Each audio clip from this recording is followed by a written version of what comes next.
أمر به النبي صلى الله عليه وسلم ليلة المعراج، أمرته ملائكة السماء، حيث قال صلى الله عليه وسلم: ما مررت بملأ ليلة المعراج إلا قالوا يا محمد مر أمتك بالحجامة. ولهذا كان النبي صلى الله عليه وسلم يمارس هذه السنة ويحافظ عليها، وكان يأمر أصحابه، كان يقول: إن في الحجم شفاء، ويقول: إن أمثل ما تداويتم به الحجامة. وفي حديث آخر: خير ما تتداوون به الحجامة. فالحجامة من جملة طب الرسول عليه الصلاة والسلام، ذلكم الطب النبوي الذي جاء به الرسول عليه الصلاة والسلام بوحي من الله. فنحن نعلم أن طب الرسول صلى الله عليه وسلم يقوم على 3 قواعد. القاعدة الأولى: استفراغ المادة الفاسدة. Dikatakan oleh Syekh Dr. Muhammad Musa Al-Nasr, salah seorang ulama besar yang memiliki karya ilmiah dalam dunia pengobatan, bahwa bekam ialah cara yang diwasiatkan Nabi Sallallahu Alaihi Wasallam kepada umatnya dalam mengeluarkan darah kotor yang berada di dalam tubuh manusia untuk mengobati segala macam penyakit. Bekam juga telah diakui oleh dunia kedokteran di barat maupun di timur, yang telah banyak mengambil manfaat ilmiah dari hasil-hasil penelitian panjang yang mereka lakukan terhadap keajaiban penyembuhan dengan berbekam. سأستعرض عليكم النتائج المخبرية التي حصلنا عليها بفحص دم الحجامة، وقد تبين من هذه الفحوص ما يلي. أولا، كانت أشكال الكريات الحمر في دم الحجامة غير طبيعية باستمرار، ومن هذه الأشكال الشاذة الهايبوكروميجيا، بير سيلز، تارجت سيلز، كرينيتد سيلز، سفيروسايتس، وطبعا اختلاف في الحجومة في الأشكال.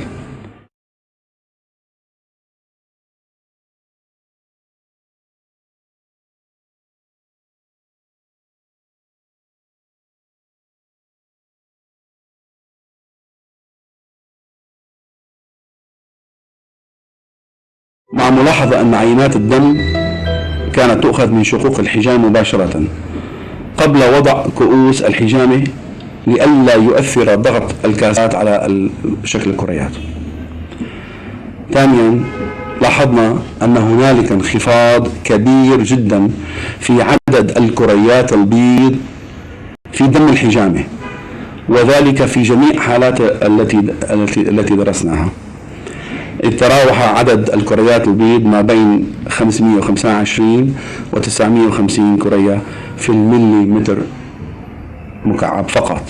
وربما يتساءل البعض عن ماهية الحجامة أو ماهية السر الذي يكمن في الحجامة، هذه العملية الجراحية البسيطة التي تتصدى لأمراض مستعصية أعيت أساطين الطب الحديث، ولكننا في نظرة بسيطة إلى آلية حركة الجهاز الدموي نستطيع أن نتبين فائدة الحجامة ونعلم تماما فائدتها. إن جهاز الدم، ذلك العالم الواسع بوظائفه وأركانه وأهدافه، إنه سير الحياة وشريانها، فهو يؤمن الاتصال مع كافة الأعضاء ويزودها بالوقود ويأخذ منها الفضلات ويؤمن لها المناعة والدفاع.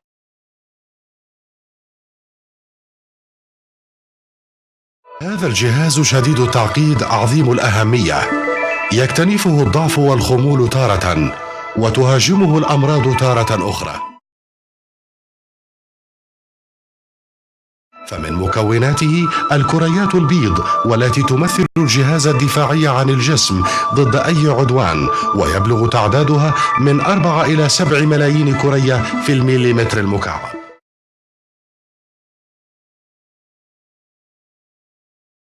ومن مكونات الدم أيضا الكريات الحمر، والتي يبلغ تعدادها حوالي 5 ملايين كرية في المليمتر المكعب، والتي تقوم بنقل الأكسجين اللازم لإنتاج الطاقة إلى كل الخلايا والأنسجة، وتأخذ منها غاز ثاني أكسيد الكربون.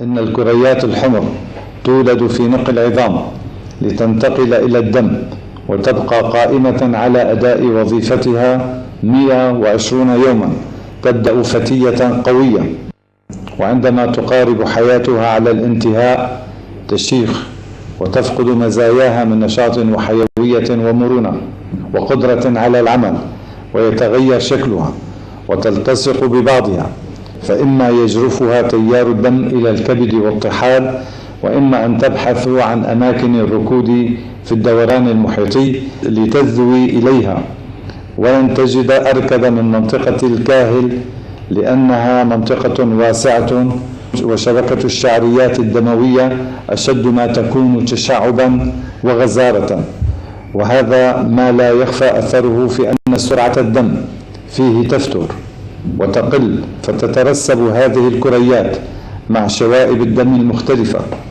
لتبدأ مشاكل الخثرات والانسدادات ونقص التروية الدموية، وهذا ما أكده فريق طبي ياباني من خلال الأبحاث التي أجروها على الدم، فقالوا إن الشوائب في الدم هي السبب في إصابتنا بالأمراض المختلفة. هنا تفرض الحجامة نفسها حلا جذريا لكل هذه المشاكل.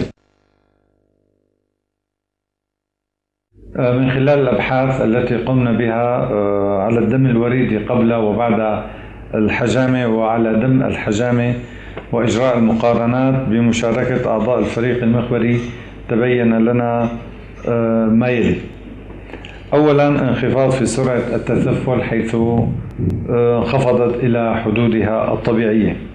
ثانيا، اعتدال في تعداد الكريات الحمر حيث وصلت الكريات الحمر إلى الحدود الطبيعية المعتمدة. ثالثا، هبوط خضاب الدم إلى الحدود الطبيعية في الحالات التي يكون فيها زيادة في عدد الكريات الحمر أو ما يسمى باحمرار الدم. ارتفع عدد الكريات البيض بنسبة 52% من الحالات وضمن الحدود الطبيعية. ارتفع عدد الصفيحات إلى الحدود الطبيعية في 100% من الحالات في حالات نقص الصفيحات عن الحدود الطبيعية فيها. Dari Abu Hurairah radhiyallahu an, Rasulullah sallallahu alaihi wasallam bersabda, barang siapa berbekam pada hari ke-17 dan ke-19 serta 21, maka bisa menyembuhkan segala macam penyakit. Hadis sahih riwayat Imam Abi Daud. Diperintahkan kita untuk berbekam di pertengahan bulan, karena pada tanggal-tanggal tersebut cairan-cairan tubuh bergolak keras mencapai puncaknya disebabkan pengaruh gravitasi bulan terhadap bumi. Sebagai contoh, pada tanggal tersebut terjadi air pasang di lautan, begitu pula yang terjadi pada darah manusia. Sebelum kita berbekam, ada beberapa hal yang harus diperhatikan. Pertama, pasien diharuskan berpuasa, tidak memakan makanan yang berat dari malam hari sampai keesokan hari saat berbekam. Kedua, tekanan darah pasien tidak lebih rendah sistolnya dari 100. Ketiga, dalam keadaan tidak lemah. Keempat, tidak dalam keadaan panas tinggi, kering ataupun dingin. Kelima, tidak terlalu gemuk atau terlalu kurus. Keenam, tidak mengalami diare, luka lambung, infeksi kulit, dan diabetes. Ketujuh, tidak termasuk usia tua, renta maupun balita. Kedelapan, dalam keadaan suhu udara yang tidak terlalu dingin ataupun terlalu panas. Kesembilan, tidak mempunyai aktivitas yang mengandung desakan yang terus-menerus, seperti keluar masuk kamar mandi. 10. Tidak terbiasa mengeluarkan darah. Ke-11, alat-alat bekam dipastikan steril sebelum dan sesudah pembekaman. Sedangkan peralatan yang dibutuhkan untuk membekam ialah kop penyedot, gelas bekam, silet atau pisau bedah, alat pencukur rambut, tensi pengukur tekanan darah, alat pengukur kadar gula, minyak habas sauda, minyak zaitun, alkohol, ibiset untuk alat operasi, kapas, kaca steril, masker, dan sarung tangan. Tahapan pembekaman dimulai dengan mewawancarai pasien terhadap keluhan kesehatan yang dialaminya, kebiasaan makan, aktivitas keseharian yang dapat dijadikan analisa awal apakah pasien memenuhi syarat untuk dibekam dan penentuan titik bekam untuknya. Setelah itu diadakan pemeriksaan tekanan darah dan kadar gula pasien. Keahlian pembekam dalam teknik akupuntur, pendeteksian melalui mata dan lidah sangatlah membantu analisa penyakit yang diderita oleh si pasien. Titik pembekaman dan jenis penyakitnya. Titik pembekaman di kepala dikenal dengan istilah umumugis. Letaknya di tengah-tengah puncak tertinggi dari tempurung kepala kita. Titik ini sangat bermanfaat untuk penyembuhan penyakit gila, lepra, kusta, suka mengantuk, pusing, migran, sakit gigi, mata, tumor testis, selulit pada wajah, kekeruhan pada indera, gangguan pada muka, koreng dan gatal-gatal, gangguan pendengaran, bau busuk pada hidung, penyakit pada mulut, penyempitan pembuluh darah ke otak, stroke, darah tinggi, dan lain sebagainya. Pembekaman di umumugis dimulai dengan pembersihan lokasi bekam dari rambut sampai benar-benar halus. Kita gunakan gelas bekam sebagai pola lingkar cukuran. Pilih gelas ukuran yang berdiameter kira-kira 3 cm dan pastikan semua peralatan bekam dalam keadaan steril.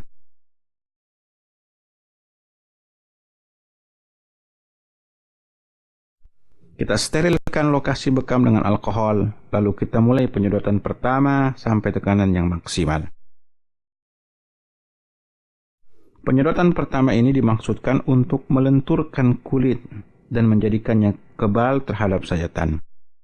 Kita tunggu sekitar 2-3 menit atau disesuaikan dengan kelenturan kulit pasien.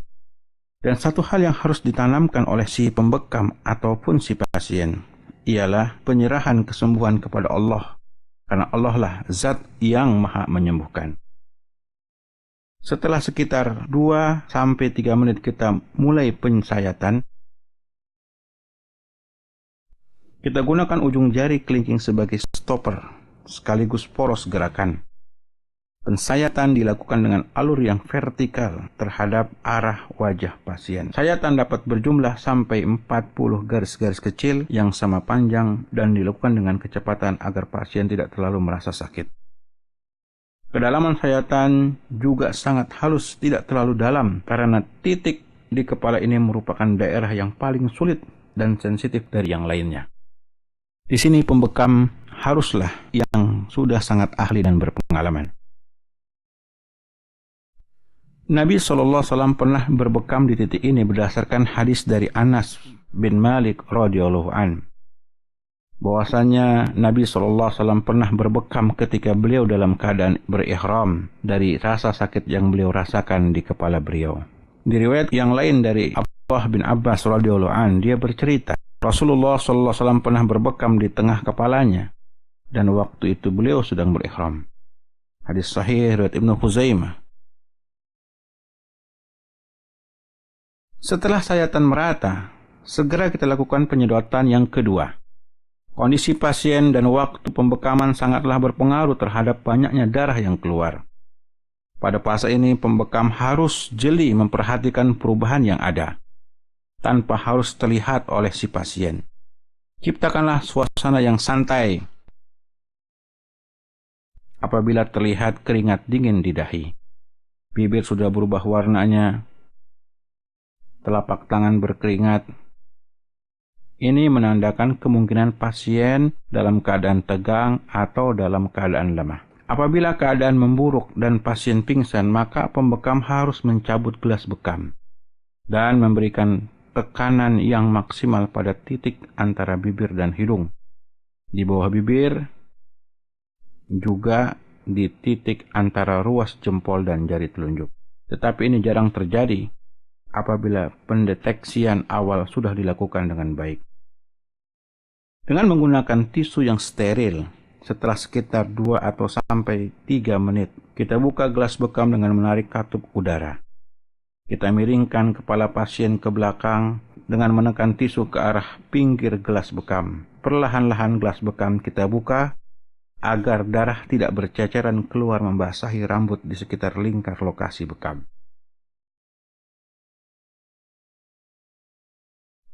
Lalu kita bersihkan darah dengan kaca steril atau dengan tisu. Di sini terlihat darah kotor yang keluar cukup banyak, menggumpal dengan warna yang gelap. Ini disebabkan karena darah tersebut berasal dari pembuluh vena yang keluar dari sayatan-sayatan kecil pisau bekam. Oleh karena itu, bekam sangat efektif untuk mengeluarkan racun dalam tubuh.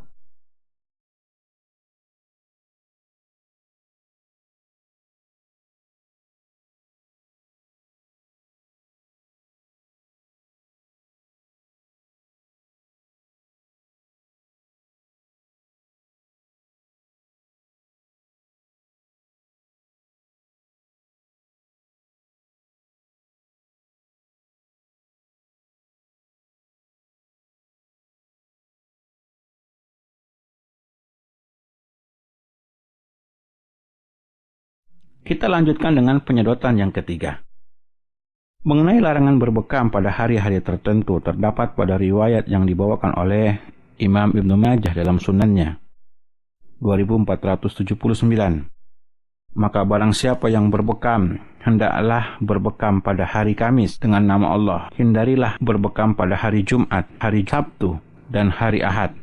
Berbekamlah pada hari Senin dan Selasa, dan hindarilah berbekam pada hari Rabu.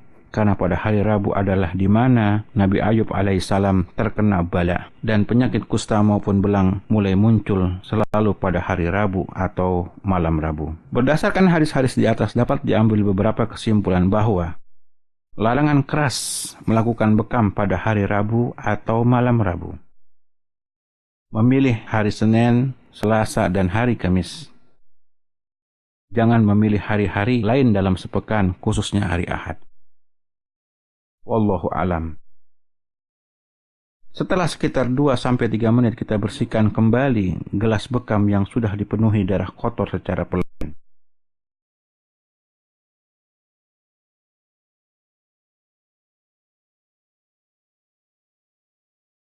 Kita bersihkan kulit kepala dengan tisu.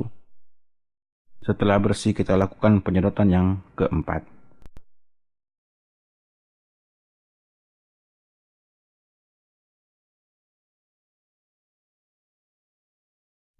Apabila darah yang keluar mulai lambat, pembekam harus memperhatikan dari jarak yang sangat dekat untuk memastikan apakah cairan fibrin sudah mulai keluar.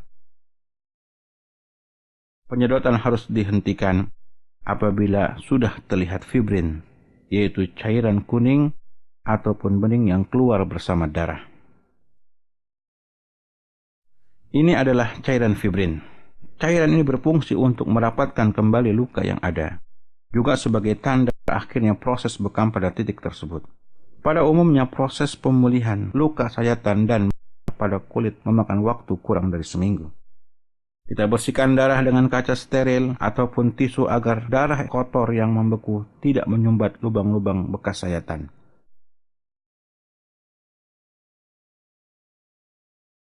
Lalu kita oleskan minyak habas sauda, yang mana minyak ini sangat membantu proses kerja fibrin untuk merapatkan kembali luka dan menjaganya dari infeksi.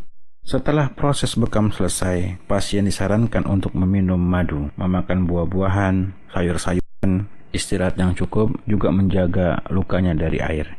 Berikutnya ialah titik bekam yang kedua, yaitu 2 titik bawah tulang belikat kiri dan kanan. Pada titik bekam yang kedua ini, kami melakukannya dengan teknik bekam menggunakan penyedot api, agar pemirsa dapat membandingkannya dengan teknik bekam yang sebelumnya. Perbedaan alat pada teknik ini ialah menggunakan gelas beling yang tahan api dan lilin atau yang sejenisnya. Secara umum caranya sama dengan teknik sebelumnya. Perbedaannya menggunakan kertas yang dibakar secara menyeluruh dan dimasukkan ke dalam gelas sebagai alat penyedot. Untuk mengukur kuatnya sedotan pada gelas bekam tergantung dari besarnya kertas yang dibakar. Untuk itu, si pembekam harus mengulang-ulang mencobanya dengan bekam kering pada tubuhnya sendiri sebelum mempraktekannya kepada orang lain. Karena di sini membutuhkan feeling untuk mengetahui ukuran besarnya kertas yang berpengaruh terhadap tekanan pada gelas. Teknik ini memang kurang populer dibandingkan dengan teknik penyedotan menggunakan kop penyedot. Ini dikarenakan sulitnya mencari gelas beling untuk bekam di pasaran. Dan kop penyedot lebih mudah cara penggunaannya, juga lebih diterima oleh masyarakat umum sekarang ini. Kita bersihkan titik bekam dengan alkohol, betadin, lalu kita mulai pensayatan dengan garis-garis kecil dari atas ke bawah. Sayatan merata di dalam lingkar bekam dengan kedalaman yang ringan. Ini bermanfaat agar darah tidak keluar pada saat pensayatan dan mengurangi rasa perih yang dirasakan oleh pasien. Rasa perih yang dirasakan pasien sebenarnya lebih dikarenakan faktor ketegangan. Untuk pasien-pasien baru, umumnya ketegangan memuncak pada fase ini. Di sini dibutuhkan keahlian pembekam memotivasi pasien agar suasana dapat mencair. Selanjutnya kita siapkan kertas. Kita bakar sampai hampir habis. Dan kita masukkan ke dasar gelas dengan cepat, tempelkan ke titik bekam. Kecepatan diperlukan untuk memanfaatkan panas yang ada agar berubah menjadi daya sedot yang optimal. Seperti biasa kita tunggu sekitar 2-3 menit. Lalu kita buka gelas bekam. Kita sterilkan dengan betadin, setelah itu kita lanjutkan dengan proses pensayatan. Alat lain yang dapat digunakan untuk pensayatan ialah dengan menggunakan pisau bedah atau jarum pematik. Tetapi di antara ketiga alat tersebut, silet merupakan yang lebih utama. Ini disebabkan silet lebih tipis dengan sudut ujung pisaunya lebih besar dibandingkan dengan yang lainnya, sehingga pasien tidak terlalu merasa sakit ketika pensayatan. Kita lihat darah sudah memenuhi gelas bekam. Setelah kita bersihkan gelas bekam dari darah kotor yang ada, dengan cara mematahkan gelas yang dibantu dengan menekan kulit di atas gelas agar tidak ikut tertarik keluar yang menyebabkan darah tercecer. Sebelum terlihat cairan fibrin yang keluar bersama darah di permukaan kulit, kita ulang terus penyedotan dengan menggunakan api. Peringatan untuk para pembekam untuk tidak membuat sayatan baru setelah dilakukan penyedotan pertama, karena ini akan menyebabkan cairan fibrin yang keluar tidak bersamaan, sehingga menyebabkan cedera kulit pasien. Pembekam pada 2 titik ini dapat mengobati sakit punggung, penyumbatan sirkulasi darah, asma, batuk, kencing manis, daya tahan tubuh menurun, darah tinggi, badan kaku, badan lesu, migrain, jantung, asam urat, haid tidak teratur, leher kaku, vertigo, gangguan pencernaan, kolesterol, pusing, dan sebagainya. Titik bekam selanjutnya yang termasuk titik utama dan Nabi SAW pernah berbekam di titik tersebut ialah di kedua urat merih, di sisi leher sebelah kanan dan kiri, yang jaraknya kira-kira 4 jari pasien dari bawah telinga. Gunakanlah gelas bekam dengan ukuran yang berdiameter sekitar 4 cm. Lalu kita sedot.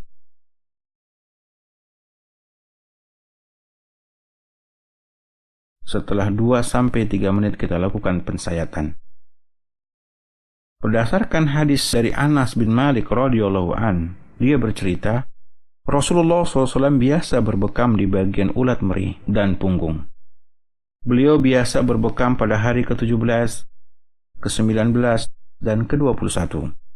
Diriwayatkan oleh Imam Tirmizi dalam kitab sunannya nomor 2052 dengan sanad yang sahih. Titik ini bernama Akhda'in. Titik ini bermanfaat untuk menyembuhkan penyakit telinga, sakit gigi, sakit di lidah, tumor gusik, radang mata, tumor pada kedua telinga, gangguan pada hidung, pegal-pegal di leher, penyempitan pembuluh darah di leher, amandel, gangguan kandung empedu, tekanan darah tinggi, sinusitis, migran, susah tidur, pusing karena lambung, pusing karena menstruasi di bulanan, tegang, gelisah, tumor otak, dan lain sebagainya.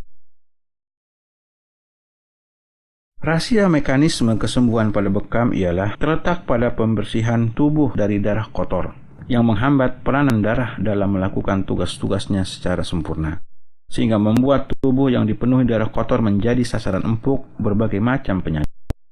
Darah hijamah menghimpun 1/10 kadar sel darah putih yang ada dalam darah alami. Itu terjadi dalam setiap kondisi tes tanpa ada pengecualian. Tentu saja hal ini mencengangkan para dokter dan pakar medis, karena bagaimana mungkin darah dapat keluar tanpa sel darah putih? Hal ini menunjukkan bahwa bekam dapat menjaga unsur organ immunity dan bekerja untuk menguatkannya. Pada puncak sel darah merah, maka semua sel darah putih memiliki bentuk yang ganjil. Artinya, ia tidak mampu melaksanakan tugasnya. Dari sini jelas bahwa bekam dapat menghilangkan sel-sel darah merah yang kotor dan darah yang tidak diinginkan keberadaannya, sehingga yang tersisa di tubuh adalah sel darah putih. Di satu sisi, pengambilan darah secara langsung dari pembuluh darah dapat menghilangkan pembentukan darah yang bermanfaat, yaitu HDL. Sementara sel-sel darah merah yang mestinya dibuang, yaitu LDL, masih tetap ada. Volume pengikat zat besi yang ada dalam darah hijamah sangat tinggi, sekitar 550 sampai dengan 1100. Ini menunjukkan bahwa hijamah mampu menyisakan zat besi di dalam tubuh tanpa keluar bersama darah yang dikeluarkan karena pengobatan dengan berbekam. Dua macam sel darah di dalam darah hijamah masih tinggi. Ini menunjukkan bahwa proses bekam dapat menyedot seluruh sel darah dan darah kotor, yang membuat setiap organ semakin baik dan memerankan tugasnya. Kita memulai setiap kegiatan proses bekam ini harus dari sebelah kanan.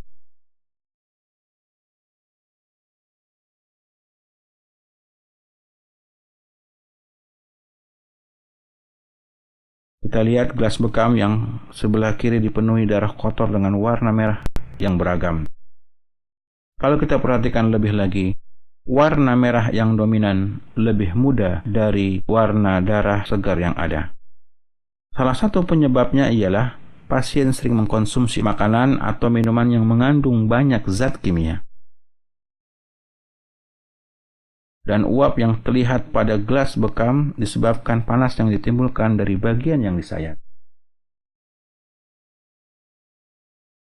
Untuk si pasien disarankan agar tidak mengkonsumsi makanan dan minuman yang mengandung banyak zat kimia, dan beralih pada pengobatan cara Nabi SAW, yaitu dengan berbekam, ruqyah, habatus sauda, madu, kurma, zaitun, pacar, cendana laut, air zam-zam, dan lain sebagainya.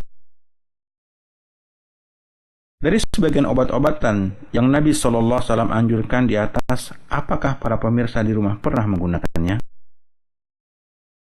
Berbahagialah jika Anda telah mengambil manfaat dari obat-obatan yang Nabi SAW ajarkan di atas. Karena sebagai salah satu contoh, ironinya dari hasil survei yang dilakukan, ternyata kaum muslimin yang mengenal istilah bekam atau istilah bekam lain yang sejenis hanya 20%. Sedangkan yang pernah dibekam hanya 10% dari kaum muslimin. Kenyataan ini sangat memprihatinkan karena kita diwasiatkan untuk berbekam oleh Nabi SAW. Dan bekam sudah dikenal sejak ribuan tahun yang lalu. Juga sudah berkembang di seluruh dunia hingga saat ini. Di Indonesia saja bekam sudah sering dipakai untuk pengobatan, tetapi dengan nama lain seperti canduk, cantuk, kop, kaping, dan mambakan. Kita lihat bagian kanan dengan kiri memiliki perbedaan warna. Sebelah kiri lebih muda dan yang sebelah kanan lebih tua. Ini disebabkan bahwa pasien ini memang bekas seorang pecandu narkoba yang sudah lama. Tetapi alhamdulillah sekarang sudah bertobat.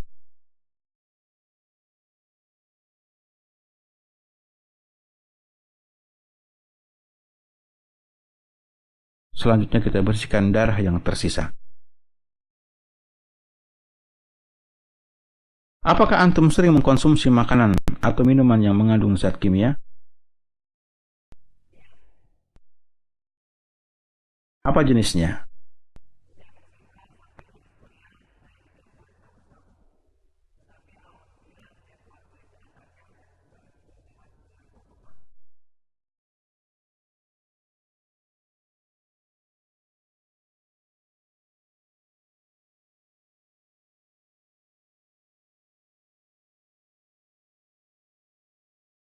Setelah selesai, kita oleskan dengan minyak habah sauda pada bagian bekas sayatan. Berdasarkan hadis dari Abdullah bin Umar radhiyallahu an, Rasulullah SAW bersabda, sesungguhnya sebaik-baik sarana yang kalian pergunakan untuk berobat adalah bekam. Al-Kis dan Sunis. Sunis ialah nama lain jintan hitam atau habatus sauda. Selanjutnya ialah bekam pada dekat tulang ekor. Seperti biasa kita bersihkan kulit dengan alkohol. Lalu kita gunakan gelas bekam yang lebih besar dari bekam di leher. Kita sedot sampai tekanan yang maksimal atau disesuaikan dengan ketentuan kulit pasien.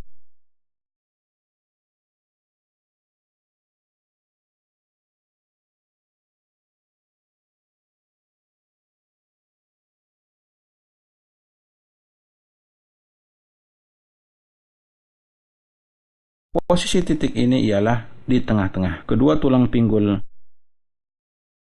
Di bawah tulang pinggul kira-kira dengan jarak ke bawah 3 jari pasien dari kiri dan kanan.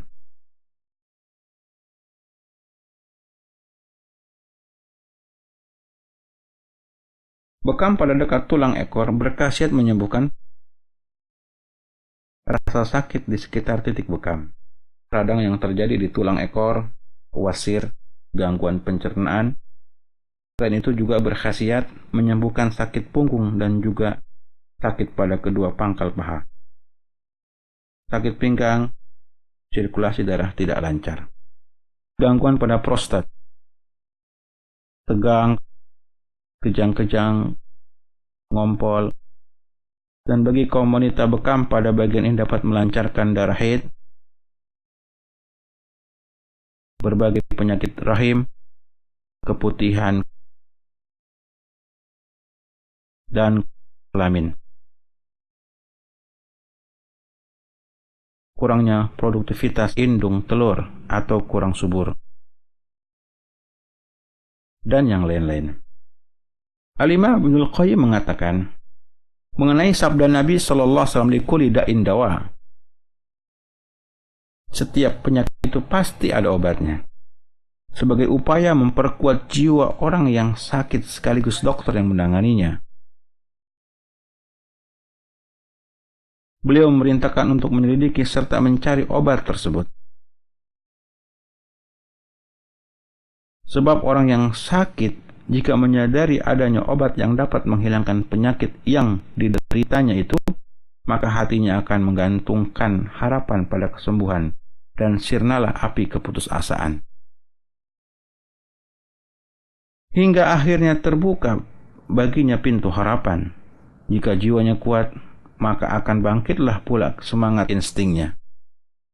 Dan itulah yang menjadi sebab munculnya kekuatan roh atau jiwa hewani, nabati, dan alami. Jika roh atau jiwa telah menguat, maka menguat pula seluruh kekuatan yang menyangganya sehingga berhasil menundukkan dan mengusir penyakit.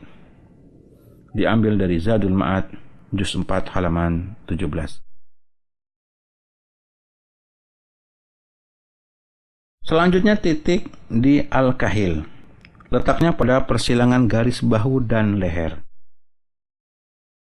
Titik ini termasuk titik utama karena Nabi SAW pernah berbekam pada titik ini berdasarkan hadis dari Abu Kafsyah Al-Ansari radhiyallahu an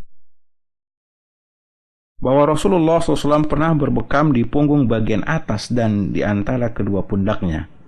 Dan beliau bersabda, barang siapa mengalirkan darah ini, maka tidak mengapa ia mengobati suatu penyakit dengan suatu obat.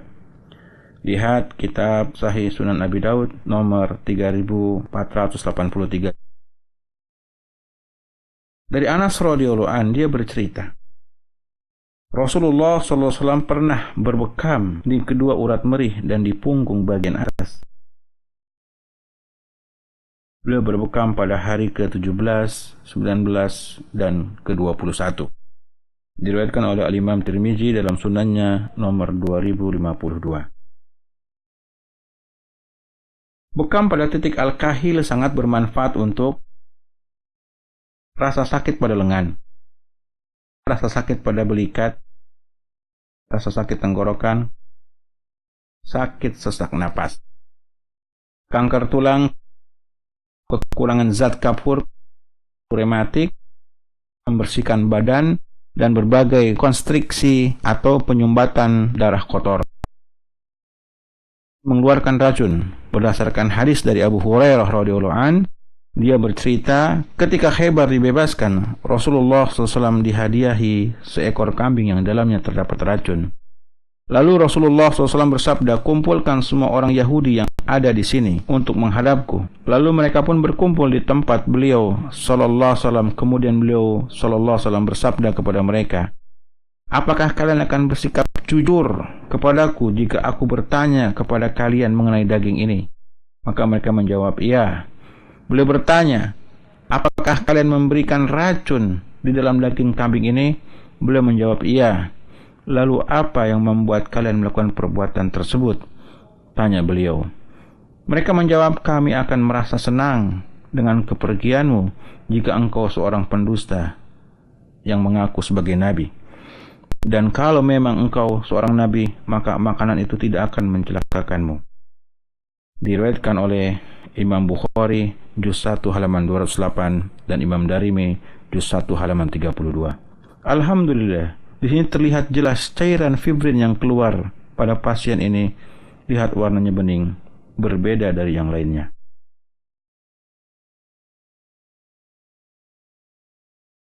Bekam di bawah belikat.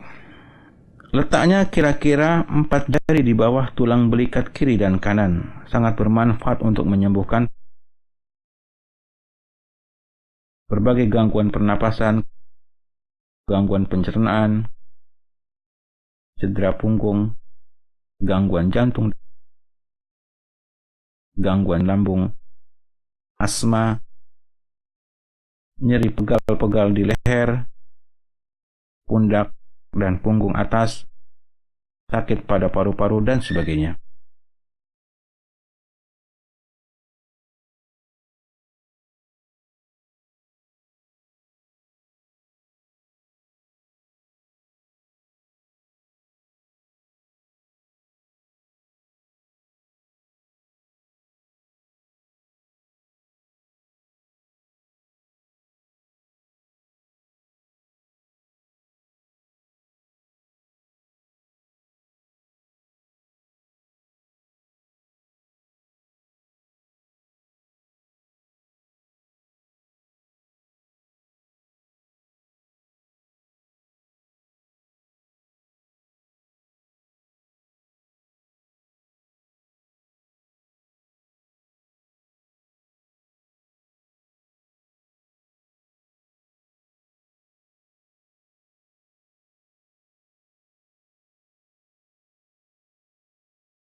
Berbekam pada titik pundak kiri dan kanan dapat mengobati pegal dan tegang pada leher, salah bantal atau salah urat, sakit bahu atau tengkuk, radang dan pembekakan di telinga, penyumbatan pembuluh darah, susah tidur, gangguan pernapasan, influenza, badan kedinginan, dan lain-lain.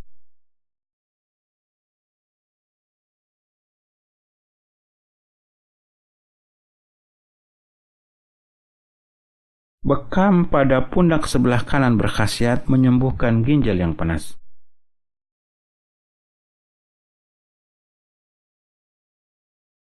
Bekam pada pundak sebelah kiri berkhasiat untuk menetralisir racun, menyembuhkan sakit limpa.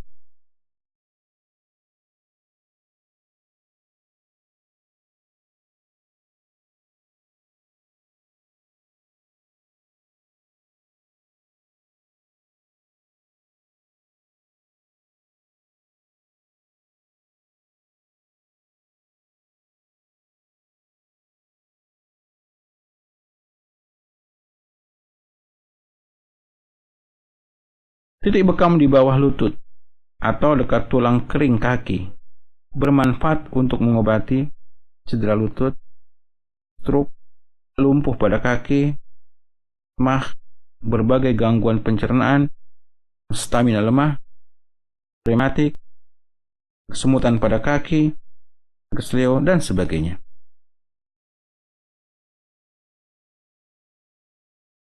Dari Jabir radhiyallahu anhu, dia bercerita, sesungguhnya Nabi SAW jatuh dari kuda beliau dan menimpa batang pohon, sehingga kaki beliau patah.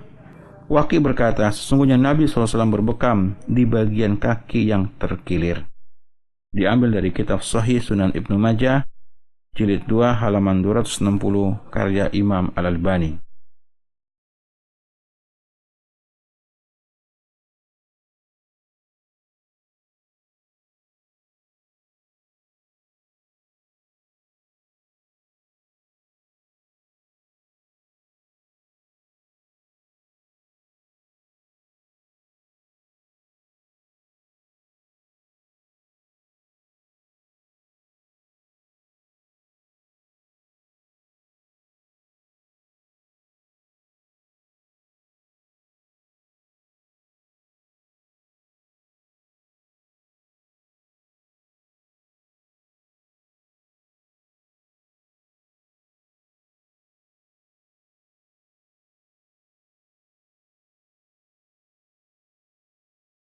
Bekam pada titik tangan dekat siku tangan berkhasiat untuk menyembuhkan stroke pada lengan, kesleo lengan, serta cedera punggung.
Bekam pada titik tulang pinggang bermanfaat untuk menyembuhkan penyakit pinggang, encok, gangguan pada pencernaan, wasir, nyeri punggung bawah, prostat, lemah syahwat, produktivitas indung telur berkurang, gangguan kelamin, penyakit dalam, pembengkakan testis, kejang-kejang, menstruasi tidak teratur, rasa sakit tungkai dan telapak kaki, lumpuh menyeluruh, sakit punggung, sirkulasi darah tidak lancar.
Nggak ada rasa apa-apa.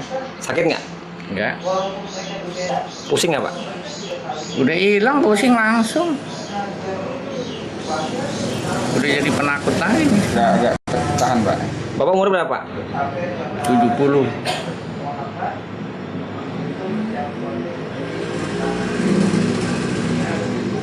Tuangin sih, tuangin ya? Nggak bisa. Nggak bisa ya udah, buang aja.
Udah banyak kemajuan nggak Pak? Ada kemajuan. Alhamdulillah ya. Katarak itu agak nggak ngeganjel. Oh gitu. Abang saya kan 2 itu dioperasi kataraknya. Buta. Masya Allah. Dulu saya susah hafalnya, setelah dibekam tuh enak aja tuh hafal. Lewatin lah, pasangin deh. 2 kali Pak, bukan boleh. Yang kedua kali. Oh, udah puluhan saya mana.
Bekam di titik kedua mata kaki berkhasiat menyembuhkan memar keselio. Salah urat, retak pada kaki, luka bakar.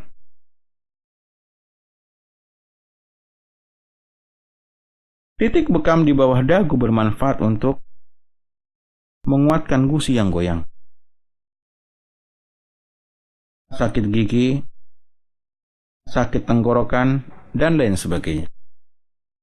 Bekam pada titik gigitan binatang seperti anjing, ular, kalajengking bermanfaat mengeluarkan racun dengan cara mensayatnya pada sisi-sisi bagian yang terluka.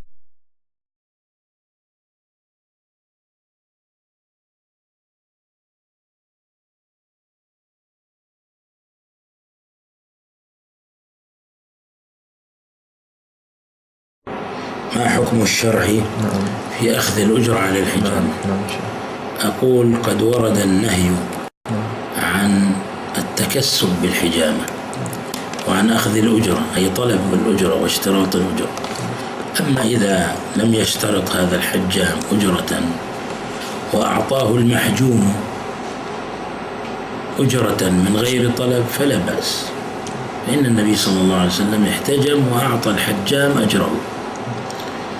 فحتى يكون فعله مشروعا وليس داخلا في الكراهة ولا في النهي، فالأصل ألا أن يتنزه عن طلب الأجرة عن الحجامة وأن يعملها احتسابا، فإن أعطي شيئا قبله إن شاء قبله، وإلا فالتنزه عنها واحتسابها أولى وأفضل، لأن النبي عليه الصلاة والسلام كرهها، وكراهة النبي عليه الصلاة والسلام لها مع إعطائه الحجام أجره دليل على أن هذه الكراهة كراهة تنزيهية وليست كراهة تحريمية، فهي مكروهة كأكل الثوم والبصل.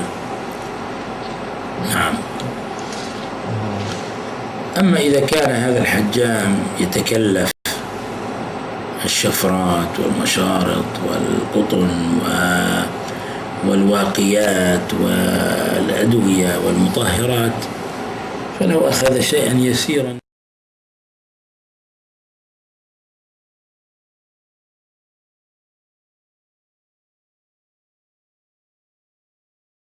التحليل لازمة قبل يشترط في الحجام أن يكون خبيرا في الحجامة، وأن يعرف من يحجم، وأن يكون متعلم للحجامة، وأن يأخذ بأسباب الوقاية، أن يأخذ بأسباب السلامة، أن يكون عنده خبرة في التعقيم والتطهير، أن يستعمل يعني المطهرات والمعقمات، ألا يستعمل شفرات لأكثر من واحد، ألا يستعمل أكواب لآخر حتى يعقمها جيدا ويطهرها جيدا، لأن هناك أمراض تنتشر عن طريق الدم مثل الإيدز والتهاب الكبد الوبائي وغير ذلك، فلا بد أن يعرف.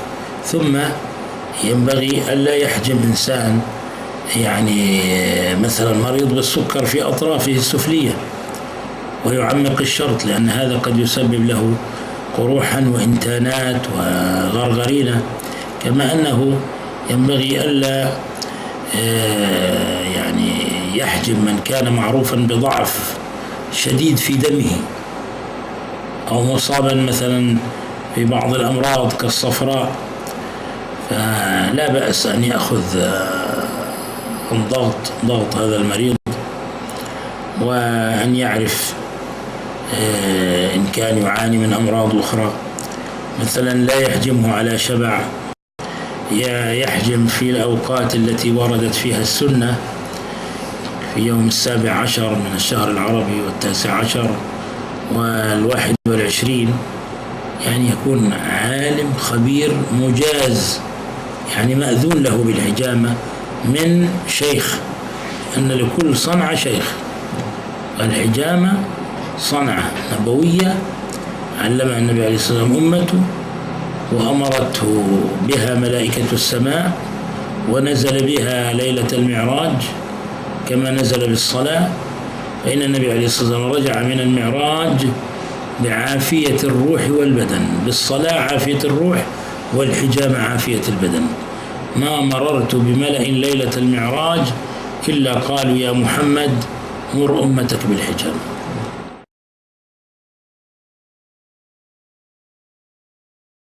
استعمال الشفرات المعقمة، وأقول الشفرات ولا أقول المشارط، لأن المشارط تشوه، ولهذا ذكر النبي عليه الصلاة والسلام القسط مع الحجامة، قالوا لأن القسط الهندي يعني يدمل الجروح ويخفيها ولا يظهر آثار التشريط الذي هو يشوه الجسد، فيبدو كما لو كان صاحبه أبرصا. فهذا استعمال القسط الهندي فوق الجروح يذهب آثار هذه الجروح وآثار هذا التشريط. نعم.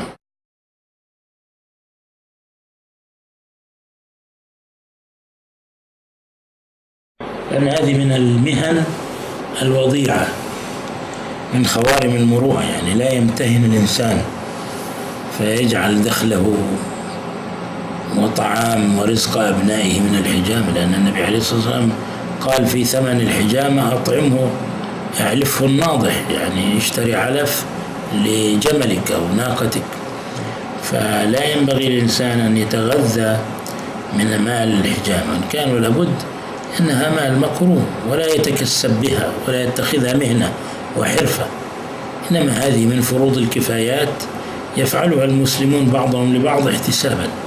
وكما قلنا لا يشترط ولا يتكسب، فإن أعطي شيئا فأراد أن يتنزه عنه فهذا أحسن، وإن أخذه وأراد أن ينفقه على نفسه لأنه فقير ومحتاج فلا بأس في ذلك.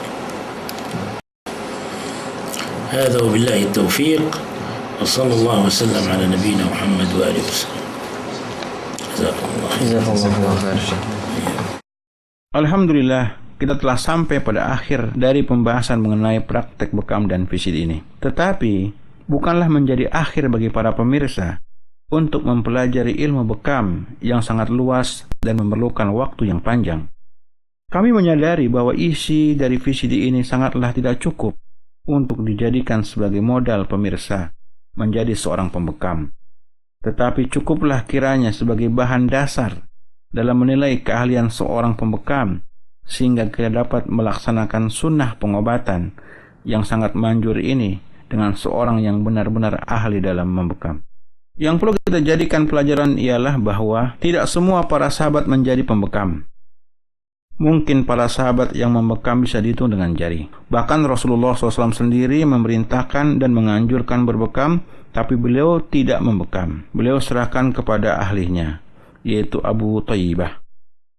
Namun kenyataan pada hari ini banyak pembekam-pembekam yang jahil bermunculan. Bahkan dikatakan oleh ulama bahwa bekam kalau tidak berjalan sesuai dengan ketentuan dan ketetapan maka akan bermudarat. Sedangkan menolak mudarat wajib daripada menarik maslahat.